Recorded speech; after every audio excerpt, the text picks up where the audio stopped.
উপস্থিতি, আমরা সংক্ষিপ্ত কিছু প্রশ্নের অ্যান্সার করব। ভাই, প্রশ্ন যে কোরআনুল কারীম পাঠ করার পরে সচরাচর আমরা দেখি যে সাদাকাল্লাহুল আযীম এই দোয়াটা পাঠ করি।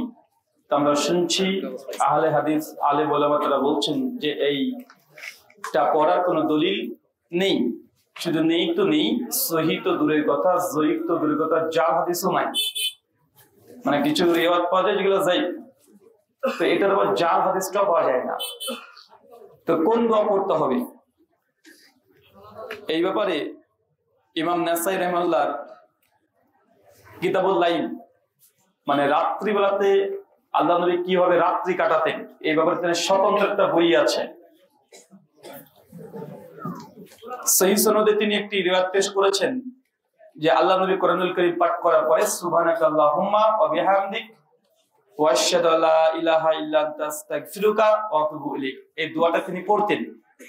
সে আমার জানামতে আল্লামা নাসিরউদ্দিন আলবানী আল মুতাফাত 1420 হিজরি তার ইরারুল গালিলের মধ্যে এই সনদকে তিনি হাসান সহিহ বলেছেন। ইমাম হাজার আসকালানী তালখিসুল হাবিরের মধ্যে হাদিসের মানকে হাসান বলেছেন।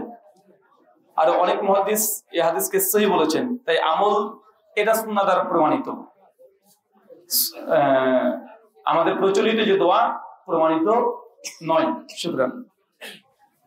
তাসবিহ দানা দিয়ে, এটা তো বাংলাদেশের গরম প্রশ্ন না। কিছু কিছু মানুষ আহলে হাদিস সমাজকে ডোবাবে,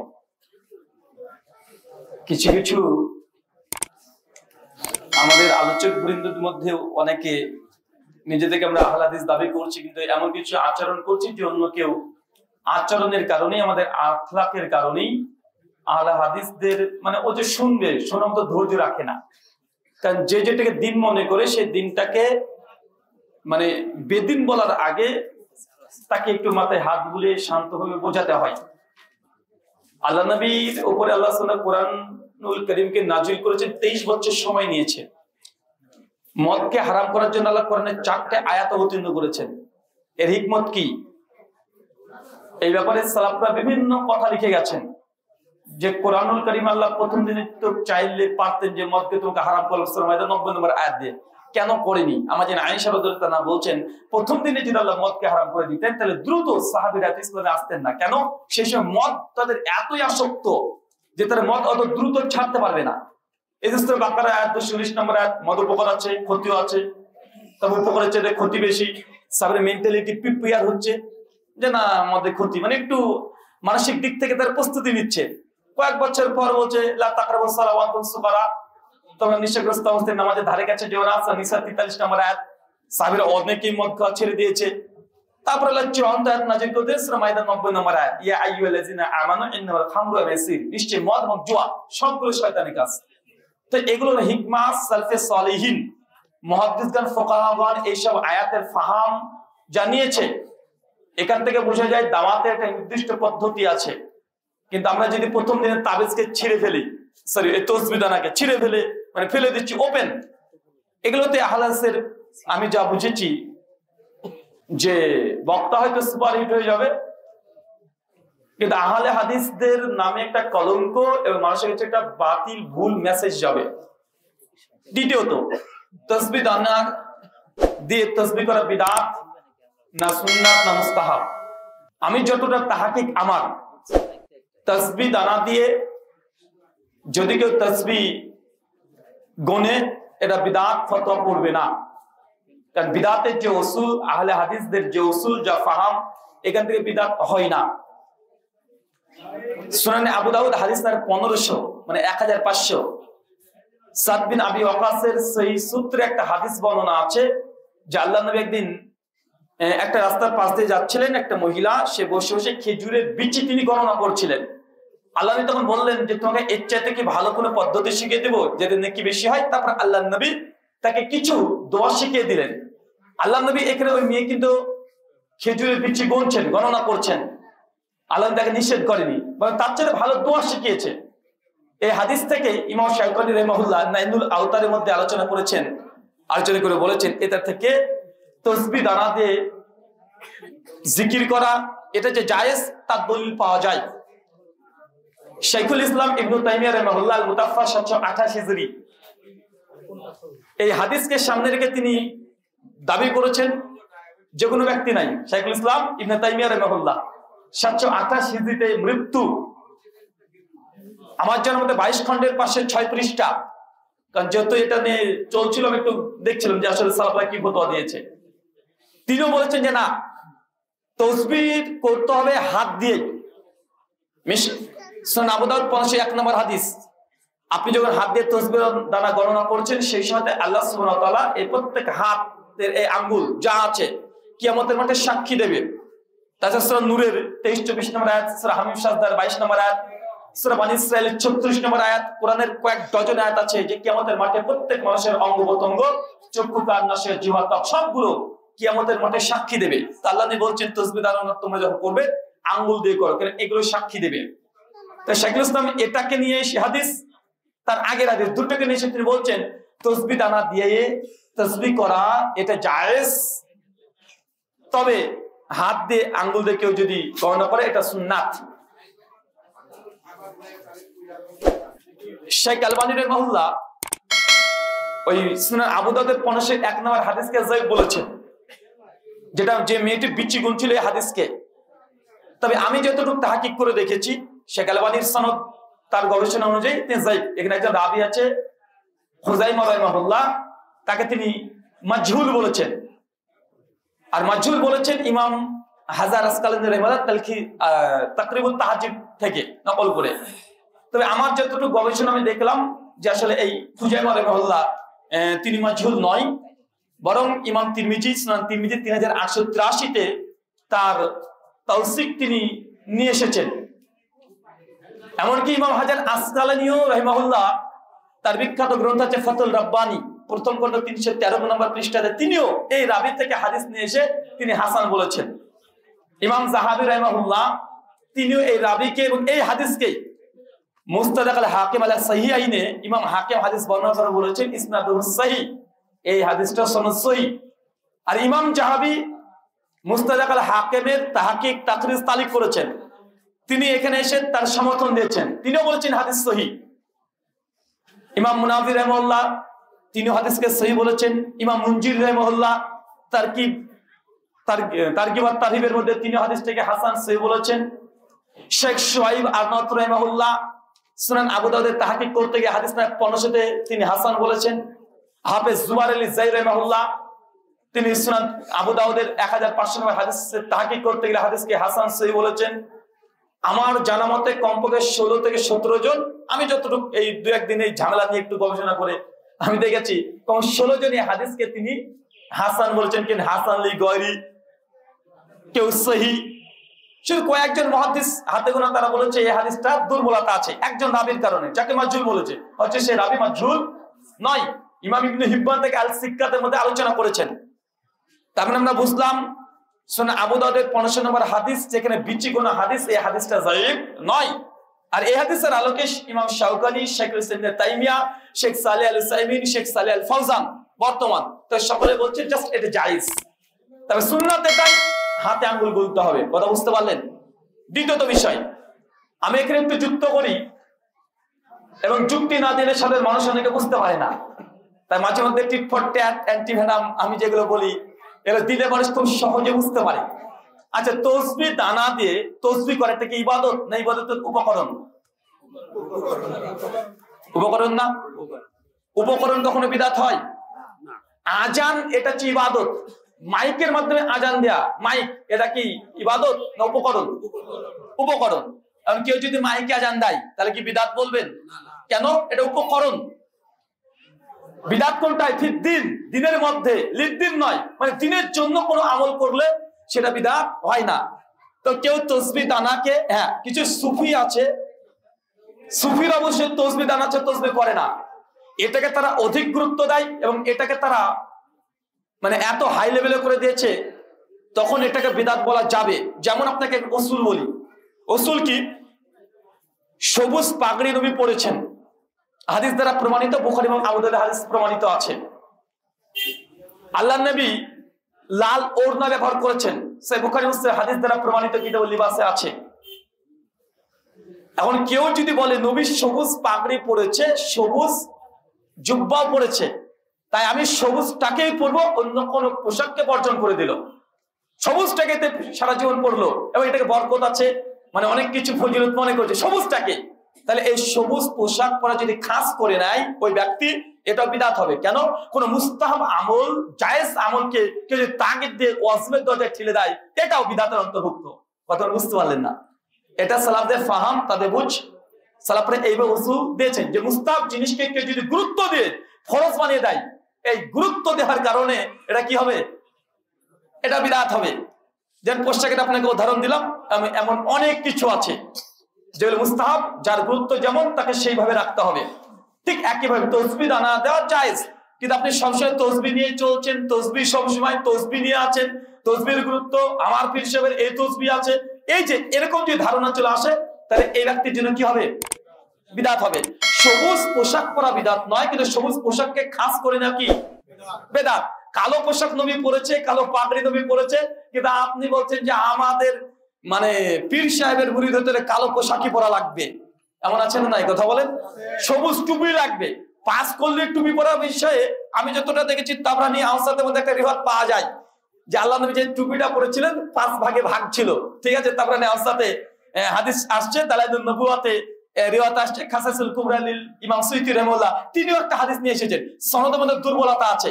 যদি সহিহ হয়ে যায় যে 5 দিকে ভাগ করা টুপি, কিন্তু আপনি এটাকে খাস করে নিয়েছেন, আমার পীর সাহেবের এটাই, তো ওটা যদি সহিহ হয় হাদিস, তো তাগিদের জন্য কি হবে? বিদআত হবে। উসুল কি বুঝতে পারলেন?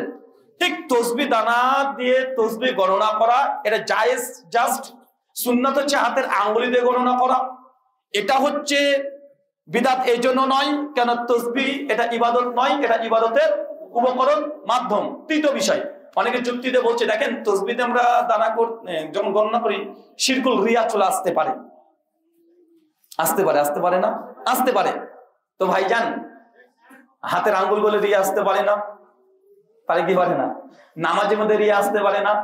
সরাসরি আসতে পারে, নামাজ বাদ দিয়ে দেবো, হাতে আঙ্গুল করে বাদ দিয়ে দেবো, এটা অযৌক্তিক, এটা এটার সঙ্গে মানে যায় না। আর কেউ কেউ বলছে দেখেন হাতের আঙ্গুল দিয়ে তো হাদিসে আছে যে গণনা করলে তার হাত সাক্ষী দেবে, তো তসবিহ কি দিয়ে করেন? চোখ দিয়ে করেন নাকি? তসবিহ তো হাত দিয়ে করছেন না? হাত দিয়ে গণনা করছেন না? তা হাত তো সাক্ষী দেবেই, দেবে কি দেবে না? আচ্ছা, একজন ব্যক্তি যে গুনতেই পারে না, এমন মানুষ আছে না? নাই, গুনতেই পারে না, 1 থেকে 100 মধ্যে গোনাই জানে না, কি করবে? যদি ডিরেক্ট যদি বিদআত দিয়ে তসবিহ ছিঁড়ে ফেলতে হয়, তাহলে এই ব্যক্তির ফয়সালা কি হবে? একজন ব্যক্তি গুনতে পারে, বাধ্যতার কারণে সম্পূর্ণ করতে পারে না, বারবার ভুলে যায়, যদি হাদিস আছে উম্মতের অনিচ্ছাকৃত ভুল আল্লাহ ক্ষমা করে দিবেন, কিন্তু যেহেতু উপকরণ যদি পাই এবং নিখুঁত যদি আমল করতে পারি, তাহলে মানে সেই সন্দেহের মধ্যে যাওয়ার দরকার আছে? কথা বলেন তো। তসবিহ দানা দিয়ে আমার সিদ্ধান্ত এটা, যতগুলো আমি দেখেছি আমার সিদ্ধান্ত ইন জেনারেল, যারা যুবক তরুণ গুনতে পারেন, স্মৃতিশক্তি মেধা সব ঠিক আছে, তারা করবেন না, হাত দিয়ে গণনা করবেন, এটা সুন্নাত। এটা কি? এটাই সুন্নাত, এটাই করবেন। হ্যাঁ, বার্ধক্যের কারণে ভুল হয়ে যায়, গুনতে পারেন না, অসুস্থতার কারণে বেডে শুয়ে আছেন, এর জন্য যদি কোনো তসবিহ যদি ব্যবহার করেন, এটা নাজায়েজ, হারাম হবে না, বিদআত হবে না ইনশাআল্লাহ। শুকরান। গ্রাফিক ডিজাইনার, উনি কোম্পানিতে চাকরি করেন, ওনার কুকুর, বিড়াল, ভাল্লুক এগুলো ডিজাইন করা লাগে, সেক্ষেত্রে ইসলামিক নিষেধ, ওনার রিজিকের কি আছে? ভাই গ্রাফিক ডিজাইনার, তিনি কুত্তা, বিড়াল, ছাগল সবগুলো ছেপে দেন, কিসে ছাপেন এগুলো ভাই? ড্রেসে। ভাই কিছু করার নেই, তাআওয়ানুবির বিররি ওয়াত তাকওয়া, সূরা মাইদা 2 মধ্যম অংশ আয়াতে আল্লাহ বলছেন তোমরা সৎ কাজে সহযোগিতা করো, অসৎ কাজে একে অপরকে সহযোগিতা করো না। যেটা হারাম তার ব্যবসাও হারাম, ছবি অঙ্কন করা যেমন হারাম, এটা এক ধরনের প্রিন্টিং, এটা এক ধরনের ছবি আঁকা, মানুষ সেটাকে পড়বে, এটা সহযোগিতা করা হচ্ছে। এখান থেকে দূরে থাকবেন। আল্লাহ সুবহানাহু ওয়া তাআলা খায়রুর রাযিকিন, তিনি উত্তম রিজিক দাতা, তার কাছে রিজিক, হালাল রিজিক, বৈধ রিজিক চান, ইনশাআল্লাহ অচিরেই আপনার যে রিজিক আল্লাহ সুবহানাহু ওয়া তাআলা ফয়সালা দিয়ে রেখেছেন তাই পাবেন। আল্লাহ আপনাকে পরীক্ষা করছে। মিশকাত হাদিস না 5300 আল্লাহ নবী বলছেন দুটো জিনিস মানুষকে খুঁজে বেড়ায়, 1 মৃত্যু, 2 রিজিক। যতক্ষণ তোমার প্রাপ্ত রিজিক তুমি না পাবে ততক্ষণ মৃত্যু হবে না। অতএব তুমি ধৈর্য ধারণ করো, সবর করো। যেটা তুমি হারাম ভাবে উপার্জন করছো, সবর করো, ওটা আল্লাহ হালাল ভাবে তোমাকে দিয়ে দিবে। এটা সবর করেন, আল্লাহ পরীক্ষা নিচ্ছে। সূরা বাকারা 155 নম্বর আয়াত, সূরা আলী ইমরান 186 নম্বর আয়াত। অবশ্যই মানুষকে পরীক্ষা করিব খোদা দিয়ে, ভয় দিয়ে, ছেলের সম্পত্তি দিয়ে, ক্ষেত খামারে ধ্বংস দিয়ে। আল্লাহ আপনাকে এগুলো দিয়ে পরীক্ষা করবে। সূরা আনফাল আয়াত নম্বর 2। তুমি নিজেকে মুমিন মুখে দাবি করেছো, তাহলে কি আল্লাহ সুবহানাহু ওয়া তাআলা ছেড়ে দিবেন? তোমাকে পরীক্ষা করিবেন না? অবশ্যই আল্লাহ তোমাকে পরীক্ষা করিবেন রিজিক দিয়ে। রিজিক এটা বান্দার জন্য পরীক্ষা। সবর করেন, আল্লাহর কাছে রিজিকের অন্বেষণ করেন, ইনশাআল্লাহ। পাখিও সকালবেলায় বেরিয়ে যায়, কোনো ব্যবসা নাই, সন্ধ্যা হলে কি করে চলে আসে? পেট পূর্ণ করে চলে আসে। আল্লাহ আপনারও রিজিকের ব্যবস্থা করে দিবে। আল্লাহ আমার এই ভাইকে উত্তম রিজিক দিয়ে পূর্ণ করে দেওয়ার সকলে বলি আমিন। আপনারা আমিন বলতে পারেন, কৃপণতা করেন না। আপনারা যদি আমিন বলেন, ফেরেশতা আপনার জন্য আমিন বলবে। কথা বুঝতে না? মুমিন তো ভাই আমরা সব, মানে আপনি কারোর জন্য দোয়া করবেন, ফেরেশতা আল্লাহ এই ভাইয়ের জন্য আল্লাহ আগে কবুল করে না।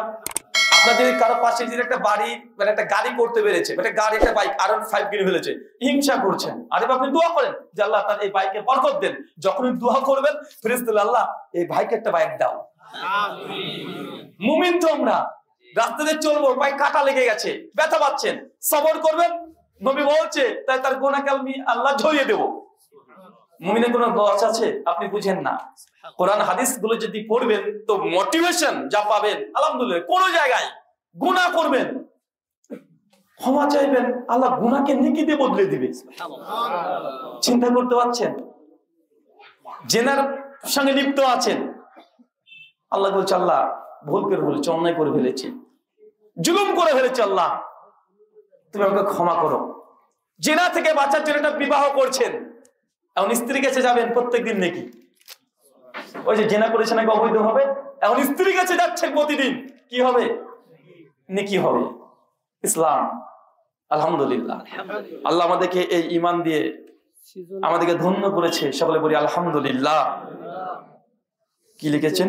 পণ্য মজুত করে রাখা যায়, সিজনে পণ্য।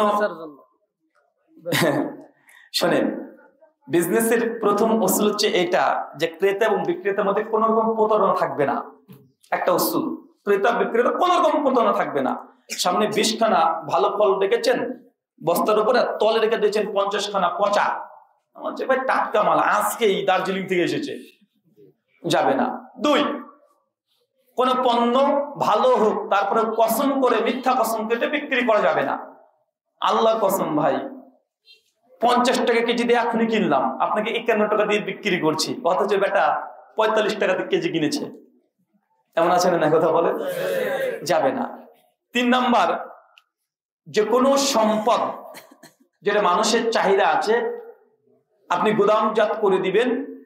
সমাজে মানে সংকীর্ণতা করে জায়েজ নয়, একদম ডাহা পাকা হারাম এবং গুনাহ কবিরার অন্তর্ভুক্ত। মার্কেটের চাহিদা কমিয়ে দিয়েছেন। অনেক ব্যবসায়ীকে দেখা যায় যে দেখাচ্ছে বেশি বেশি এখন কপি হয়ে গেছে, ওই জন্য কপি 3 টাকা কেজি পাওয়া যাচ্ছে না, 3 টাকা 4 টাকা কি করছে, নদীতে ফেলে দিচ্ছে, যা সব চলে যা, সব ফেলে দিয়ে ওই পোটাতে কিছু রেখে দিবে। এখন মার্কেটে মানে কমে যাবে, এখন ওই 3 টাকার কপি 30 টাকা বিক্রি করবে।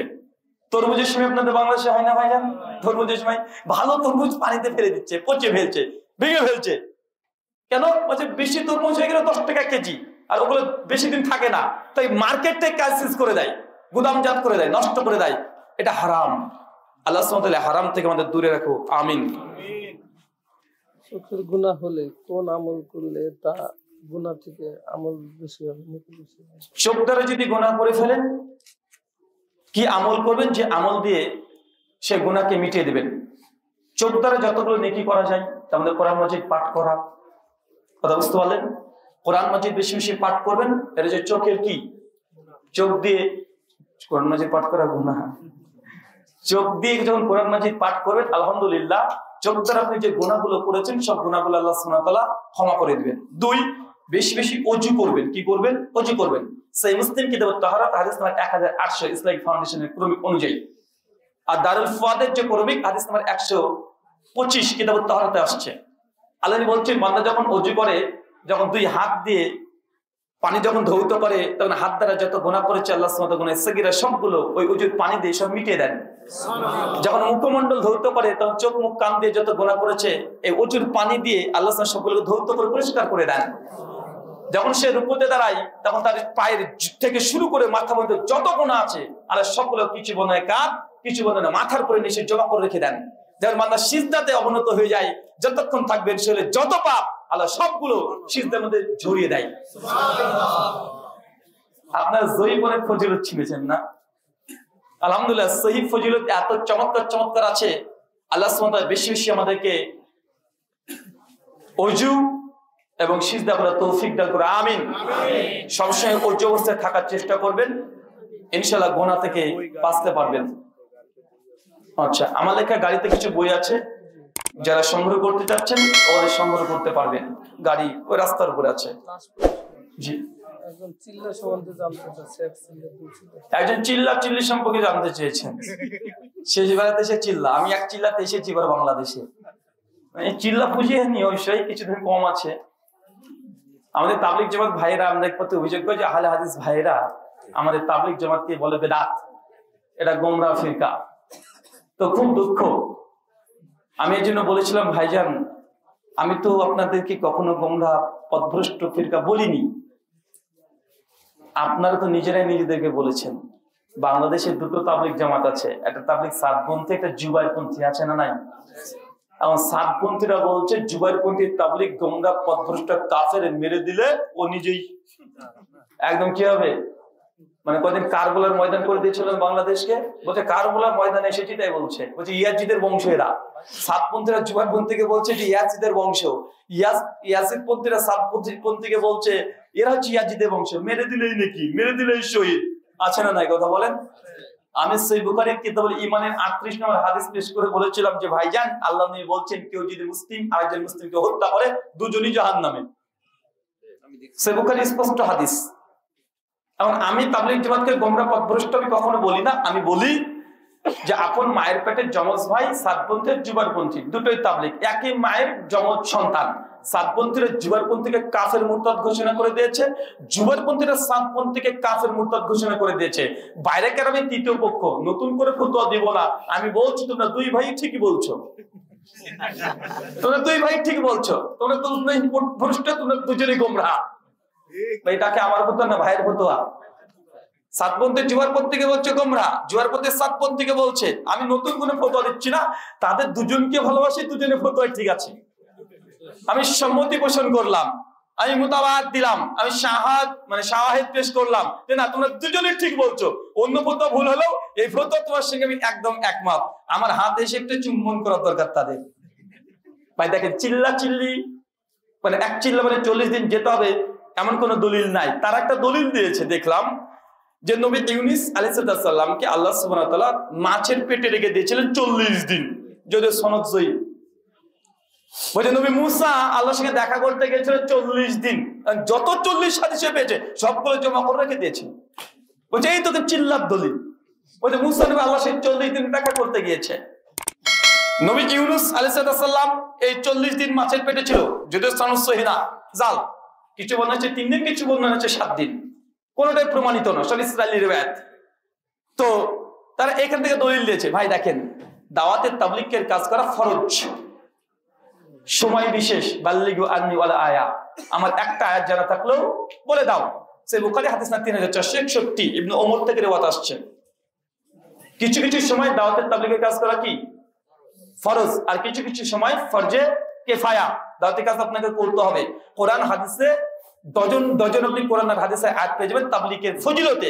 কিন্তু তাবলীগ জামাতে ভর্তি হয়ে 40 করে মানে 40 দিনে যাওয়া, এটা কোরআন সুন্নাহ থেকে প্রমাণিত নয়। এবং 40 দিনকে বেঁধে দেওয়া, এর ফজিলত বর্ণনা করা, এটা বিদআত হচ্ছে যথেষ্ট। 2, তাবলীগ জামাত যে দাওয়াত দেয় ফাজলে আমল তাদের মূল মাস্টারপিস বুক, একদম মানে এটা আপনি ধরতে পারেন সিলেবাসের ফার্স্ট বুক, এটাকে দার্স দেয়। এর 60% জাল এবং জয়ীফ এবং মিথ্যা কেচ্চাখানি দিয়ে পূর্ণ করা আছে। আর যে গ্রন্থ 60% থেকে 70% জাল এবং জয়ীফ, এটা আমার কথা নয়। তাবলীগ জামাতের ফাজলে আমলকে তারা নিজেদের তাহকিক এবং তাকরিজ করেছে। এখন তাহকিক ফাজলে আমল হানাফি ভাই তারাই করেছে, আপনি রকমারি থেকেও কিনতে পারবেন। এবং প্রত্যেকটা হাদিসের নিচে দেখবেন তাহকিক পেশ করেছে, অধিকাংশ জয়ীফ এবং জাল তারা স্বীকার করে নিয়েছে। মাত্র 40% হাদিস আছে সহিহ এবং হাসান। এখন তারা বলছে যে 40% ঠিক আছে, 60% তো ভুল, 40% ঠিক, তাহলে এই বইটা কেন পড়া যাবে না? আমি বলেছি ভাইজান, সূরা মাইদা 14, 15, 16, সূরা মাইদা 35, 46 এবং 67 নম্বর আয়াত, সূরা বাকারা 79 নম্বর আয়াত, সূরা আলে ইমরান 78 নম্বর আয়াত, সব জায়গায় আল্লাহ বলছে আল্লাহ 3টে আসমানি গ্রন্থ আগে ছিল, তাওরাত, জাবুর, ইনজিল। এর মধ্যে কিছু হক কথাও আছে, বাতিল কথাও আছে, শিরকও আছে, তাওহীদও আছে। ইহুদিরা পরিবর্তন করছে, আবার তাওহীদ এখনো মজুদ আছে। গোটা তাওরাত কি বাতিল? কথা বলেন। আল্লাহ বলছে না, গোটা তাওরাত তো বাতিল করেনি আল্লাহ। বলছে ইহুদিরা কিছু আয়াতকে ভুলে গেছে, কিছু অংশকে ঢুকিয়ে দিয়েছে, মানে যেটা ভুলে গেছে। ওদের সাধারণ জনতা প্রশ্ন করছে তাদের পাদ্রীকে, হুজুর এটা কি হবে? ও ভুলে গেছে, ও তো নিজের মতো বানিয়ে বলে দিয়েছে। কথা বুঝতে পারছেন না? তো তাওরাত বিকৃত হয়েছে কি? 4টে অভিযোগ আছে কোরআনে তাওরাতের উপরে। 1, তাদের আলেমরা ভুলে গেছে। 2, যেটা ভুলে গেছে নতুন করে ঢুকিয়ে দিয়েছে। 3, অনিচ্ছাকৃত ভুলে গেছে। আর কিছু অংশ আছে যে তাদের বিরুদ্ধে থাকার জন্য মানুষকে বলেনি, গোপন করেছে। এই 4 ধরনের বিকৃতি তাহরিফ তাওরাতের মধ্যে, ইনজিলের মধ্যে, জাবুরের মধ্যে তার অনুসারীরা নয়, বরং তাদের আলেমরা এই কাজ করেছে। এখন বলেন, তাওরাত, জাবুর, ইনজিল যদি এই 4 প্রকারের বিকৃতি হয়, বলে তাওরাত বাতিল নয়। সূরা আরাফের 157 নম্বর আয়াতে আল্লাহ বলছেন নবী মুহাম্মদ সাল্লাল্লাহু আলাইহি ওয়াসাল্লামের কথা, তাওরাতি ওয়া ইনজিল, তাওরাত ও ইনজিল আছে। সূরা সাফের 6 নম্বর আয়াতে বলছে ইনজিলের মধ্যে নবী মুহাম্মদ সাল্লাল্লাহু আলাইহি ওয়াসাল্লামের ভবিষ্যৎবাণী আছে। তার মানে কোরআন বলছে তাওরাতের মধ্যেও এখনো ভবিষ্যৎবাণী আছে নবীর, আছে না নাই? আছে তাওরাত ও ইনজিলে। তাহলে গোটা তাওরাত কি বাতিল? কথা বলে। হয়তো তাওরাতে 70% বাতিল, 30% ঠিক, কিন্তু তাওরাত পড়া জায়েজ না জায়েজ? আমজনতা তাওরাত পড়া জায়েজ না জায়েজ? না জায়েজ। কেন? তাওহীদও আছে, শিরকও আছে, সহিহও আছে, জয়ীফও আছে। অতএব এই সহিহ জয়ীফ থাকার জন্য আমজনতা এই তাওরাত, জাবুর, ইনজিল পড়তে পারবে না। তোমার ফাজিল আমলও এই আয়াতগুলোর আলোকে, এই উসুলের আলোকে ফাজিল আমলও বাতিল, তাওরাত, জাবুর, ইনজিলের মতোই।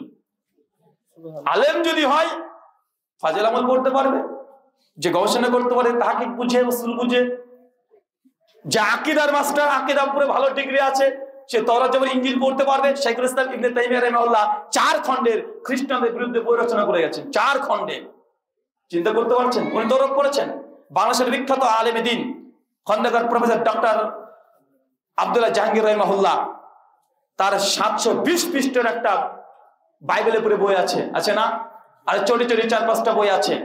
আমাদের উস্তাদ মুহতারাম ডক্টর প্রফেসর আবু বকর জাকারিয়া হাফিজাহুল্লাহ, তিনি অমুসলিমদের, বিশেষ করে হিন্দুইজমের উপরে তিনি মাস্টার ডিগ্রি করেছেন, আলহামদুলিল্লাহ, পিএইচডি করেছেন। এখন তিনি করতে পারবে কোনো সমস্যা? তিনি তো আকীদার মাস্টার, উনি দেখলে বুঝে নেবে যে কোথায় গলত হয়েছে। বুঝতে পারবে কি পারবে না? পারবে।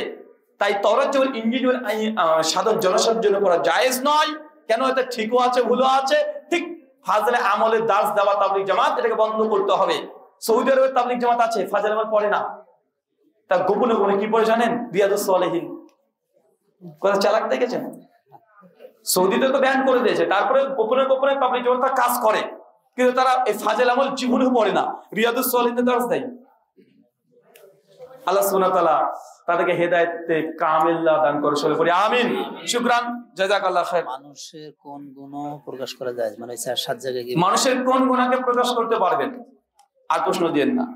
মানুষের কোন গুণাকে প্রকাশ করতে পারবেন? যে গুনাহ দ্বারা উম্মাহ ক্ষতিগ্রস্ত হবে, যে গুনাহ দ্বারা মানুষ ক্ষতিগ্রস্ত হবে, যতক্ষণ সেটা ব্যক্তি পর্যায়ে না হচ্ছে, ব্যক্তি পর্যায়ে হলে প্রকাশ করবেন না। কিন্তু এমন গুনাহ, এখন দেখছেন হিরোইনের ব্যবসা করে, আফিং এর ব্যবসা করে, গাঁজার ব্যবসা করে, ফেন্সিডিলের ব্যবসা করে, যে গুনাহ করেছে বলবো না, না বলতে হবে। মুহাদ্দিসদের পরিভাষায় দুটো শব্দ আছে, যারা তাদিল, এর উপরে কয়েক শত বই আছে। আসমাউর রিজাল, যেটা আমরা বুঝি মুহাদ্দিসদের ভাষায়, যারা তাদিল, যারা মানে অভিযোগ, তাদিল মানে প্রশংসা। যারা তাদিল করতেই হবে, যার দ্বারা ক্ষতি হবে দিনের, সমাজের, রাষ্ট্রের, তার প্রতি যারা মানে তার সমস্যাগুলো প্রকাশ্যে বলতে হবে। মুহাদ্দিসরা হাদিস নিয়েছে এইভাবে, কি বলেছে? আমহারেন আপনি কাযযাব, মিথ্যাবাদী, রাবী একজন হাদিসের। কিন্তু মুহাদ্দিস ইমাম বুখারী বলছে লাইসা বিকাউইন, ইনি শক্তিশালী নয়। ইহয়া ইবনে মাইন বলছেন যে লাইসা বিশাই, ইনি হাদিসের মধ্যে কিছুই না। ইমাম যাহাবী বলছে কাযযাব, পাকা মিথ্যাবাদী। কে বলছে? দাজ্জাল। মুহাদ্দিসগণ দাজ্জাল শব্দ ব্যবহার করেছে রাবীর ক্ষেত্রে। তো যার দ্বারা দিনের ক্ষতি হয় তার সমালোচনা ডিরেক্ট করতে হবে। যেসব বক্তারা ভুল করে, আমরা যখন ডাইরেক্ট কথা বলি যে বক্তার নাম ধরে সমালোচনা করি যে উনি এই হাদিসটা বলেছে জাল, এটা মিথ্যা কথা বলেছে, তখন অনেকে বলে যে বক্তার নাম ধরে কোন সমালোচনা করছে, এটা গীবত না বেটা, এটা গীবত না, এটাকে বলে যারা। এটা কি মুহাদ্দিসদের পরিচয় কি? এটা যারা, ওর দ্বারা দিনের ক্ষতি হয়েছে, ওর নাম ধরে বলাটাই সালাফদের মানহাজ। কথা মনে বুঝতে পারলেন না? সালাফদের মানহাজ এটাই। আলী বিন মাদিনী যে ছেলেকে মানে ছাড় দেয়নি, ইমাম তিরমিজি তার কিতাবুল ইলালের মধ্যে আলোচনা করছেন। মানে আমরা অনেকে মনে করি ইমাম বুখারী বলে সহিহ বুখারী আছে, ইমাম বুখারীর 11 খানা বই আছে। কখানা? 11 খানা। যে সহিহ বুখারী আপনি নাম জানেন, আল খালফু আফাল ইবাদ তার বই আছে, কোন আছে, অনেকগুলো বই আছে, তারিকুল কাবির, তারিকুল সাগীর, অনেকগুলো বই। ইমাম তিরমিজির অনেকগুলো বই আছে। তারপরে জামে তিরমিজি একটা, আর কিতাবুল ইলাল ইমাম তিরমিজির, তিনি ওখানে নিয়ে আসছেন আলী বিন মাদিনী। আলী বিন মাদিনীকে 234 মৃত্যুবরণ করে ইমাম বুখারীর উস্তাদ। আলী বিন মাদিনীকে তার নিজের সন্তান প্রসঙ্গে জিজ্ঞাসা করছে যে আপনার সন্তানের কাছ থেকে কি হাদিস নেওয়া যাবে? বলছে না, কাজ্জাব, মিথ্যাবাদী আমার সন্তান, নিতে হবে না। নিজ সন্তানকে ছাড় দেয় না মুহাদ্দিসগণ, ডাইরেক্ট বলছে ছেলের কাছ থেকে হাদিস নিবে না, ও মিথ্যা বলে হাদিসের নামে। এটাকে বলে যারা। এটা গীবত নয়। কোনটা গীবত? করে যারা তাদিল আগে উসুল মানহাজ বুঝতে হবে। শুকরান, জাযাকাল্লাহু খায়রান, বারাকাল্লাহু ফিকুম, ওয়া মা আলাইনা ইল্লাল বালাগ। আসসালামু আলাইকুম।